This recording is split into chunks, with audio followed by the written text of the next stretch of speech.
Hi, அனைவருக்கும் இனிய தமிழ் புத்தாண்டு வாழ்த்துக்கள். எல்லாருமே காலையிலே கிளம்பி கோயிலுக்கு போயிட்டு வந்திருப்பீங்க. நம்ம காலையிலே எழுந்திரிச்சு சாமியெல்லாம் கும்பிட்டாச்சு. கும்பிட்டுட்டு இப்போ நம்ம வீட்டில் கொஞ்சம் வேலை இருந்துச்சு முடிச்சுட்டு இப்போ என்னோடய கடைக்கு தான் வந்திருக்கேன். இங்கே பாருங்கள், என்னோடய கடையில் ஏதோ என்னால் முடிஞ்சது. இது என்னோட குலதெய்வம் தான். ராமர் பட்டாபிஷேகம் படம் இருக்குது. எப்பயுமே இவங்கள தான் ராமா கோவிந்தான்னு என்றைக்குமே பக்தி எந்திரிச்சாலும் சரி, என்னதாவது நடந்தாலும் சரி, ராமா அப்படிங்கிறதான் நம்ம வேர்டு வரும். ஆனால் பட் இன்றைக்கி என்னோடய குலதெய்வ கோயிலுக்கு போக முடியல. எல்லாருமே போயிட்டு வந்திருப்பீங்க. உங்களால் முடிஞ்சுன்னா ஈவினிங்குள்ளே எல்லோரும் அவங்கவுங்க குலதெய்வ கோயிலுக்கு போயிட்டு வாங்க. என்னோடய கடையில் கொஞ்சம் வேலை இருந்துச்சு. நம்ம டெய்லர்னாலே எப்பயுமே வேலை இருக்கும் இல்லையா? அதான் என்னோடய கடைக்கு வந்திருக்கேன். என்னோடய புது ட்ரெஸ்ஸுங்க இதுதான்.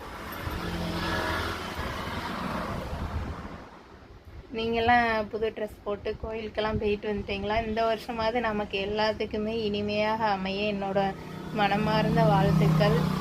இந்த டே உங்களுக்கு எப்படி போகுதுன்னு சொல்லுங்கள். நீங்கள்லாம் எந்த கோயிலுக்கு போயிட்டு வந்தீங்கன்னு சொல்லுங்கள். நான் இனிமேல் தாங்க கோயிலுக்கு போகணும். மதியத்துக்கு அப்புறம் தான் போகணும். எந்த கோயிலுக்கு போகலான்னு சொல்லி மைண்ட் யோசிச்சுக்கிட்டு இருக்கு. எந்த கோயிலுக்கு போகணுன்னு தோணுதோ அதுக்கு போயிட்டு வந்துடுவேன். ஓகே, பாய்.